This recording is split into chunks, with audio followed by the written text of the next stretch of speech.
The Never-Ending Trail by Chanel and Jasmine.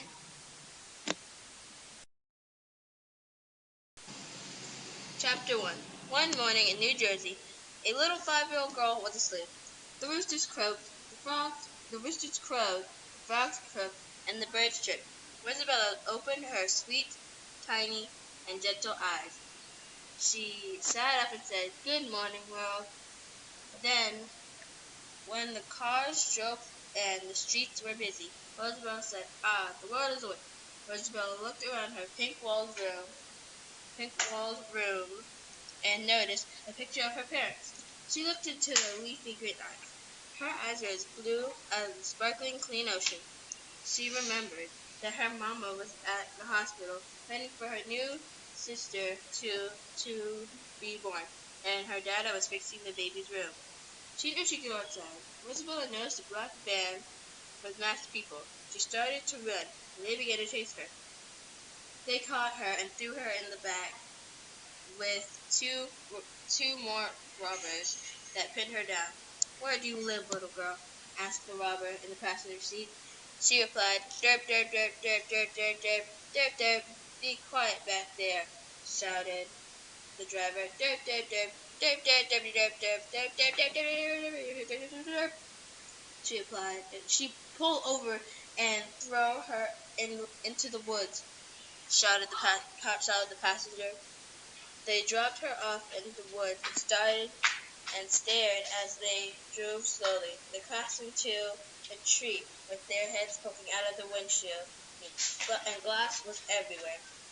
And two people fell out the back of the trunk.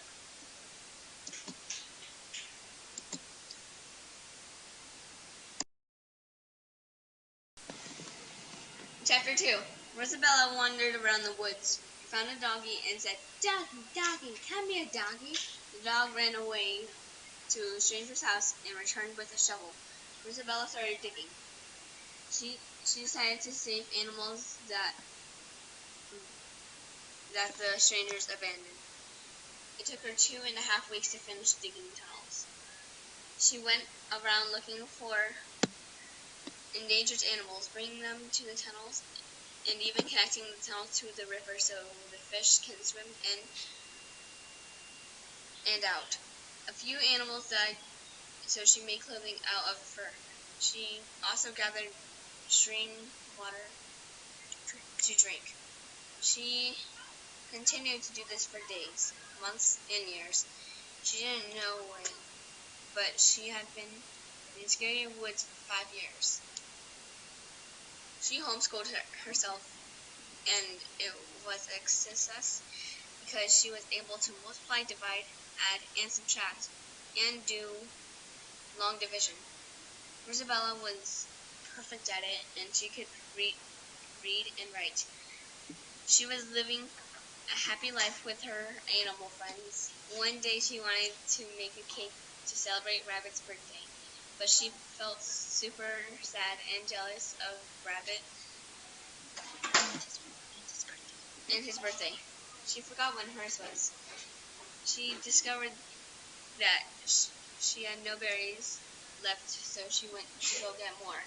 Rosabella walked for miles, and then she came to the berry bush. She walked into it and heard a rustling in the bushes, and that's when she saw it. She was paralyzed with fear, and she yelled, "Wolf pack!"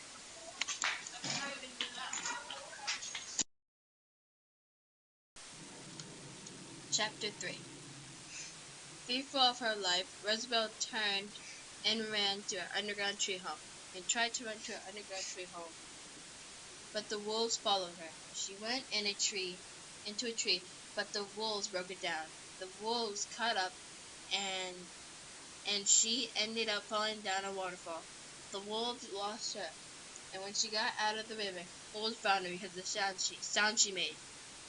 She ran around the woods and found her dog friend Gabe. The wolves tried to eat her, but Gabe whooshed in front of her and saved her unfinished life. The wolves attacked Gabe and began rapidly eating him. Just as they finished off her friend Gabe, The wolves turned to Rosabelle, and for a second she saw Gabe's skeleton. She cried out, poor Gabe. He was my best and sweetest friend, and he died saving me." And she began to run, but the wolves caught up to her. And just as she had lost hope, she saw her underground home. She rushed inside, but the wolves began to dig into her home. Rosabelle used her secret escape tunnel, trying to stay silent. She didn't want the wolves to hear it. She made it out safely. But now what? Chapter 4. Rosabelle found herself running for what seemed like hours. She roamed and finally found an abandoned house. Rosabelle rested for a while, but soon became hungry. "What am I going to eat?" she said. During her time living in the woods, Rosabelle learned how to hunt, scavenge, and gather food.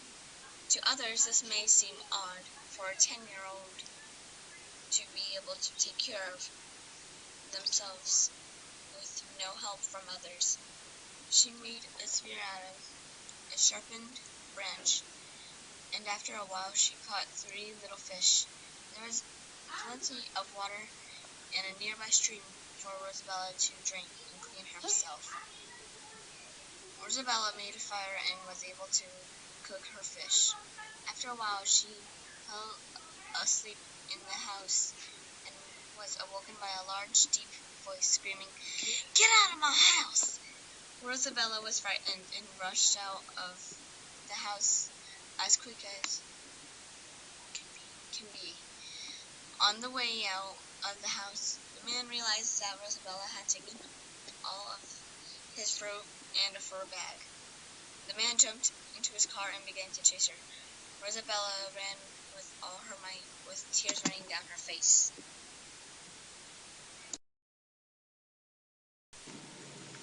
Chapter 5. Now, in a safe place in the mountains, Rosabelle takes a deep breath and realizes that the man is not following her anymore. She stops to have a drink of water and eat some fruit. She begins to wonder if she'll ever be happy and find her family. Rosabelle jumps up and begins to walk in a random direction with fury in her eyes. Now, she has been walking for 2 days. It's dark out, and she decides to camp for the night so she can rest. While resting, she hears a noise and sees a group of squirrels stealing her food. By the time she got over to them, they had already stolen half of her food. Rosabelle began to cry and scream at the top of her lungs, "Why me?"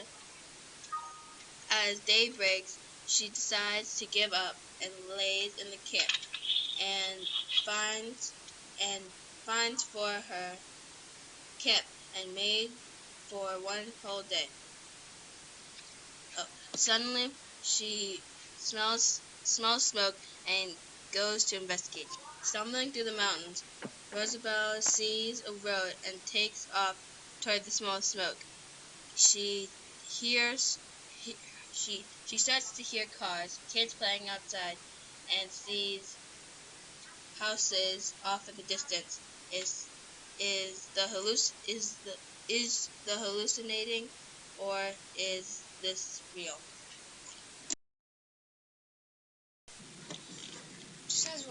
Chapter 6. Just as Rosabelle gets closer to what looks like a neighborhood, she stops. She starts to feel like she's been there before and asks herself what she should do. While standing in the middle of the road, she doesn't notice that a truck is coming up behind her. The truck honks its horn and hails her, and Rosabelle throws herself out of the way.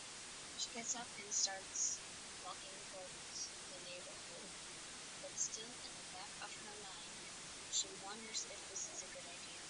Rosabelle gets to a street that looks familiar. There's a library that looks so familiar, so she wanders into it. The librarian takes one look at her and picks up the phone. Rosabelle doesn't realize how raggedy her clothes are and that she isn't wearing shoes. She sits down at a table and starts looking through a book, even though she can't read. She colorful pictures. Looking up, she sees two men that look like police officers. They ask her name and where she's from, and tells them her name and she doesn't know where she's from. The police officers take her to the police station and ask her a bunch more questions. Isabella feels overwhelmed.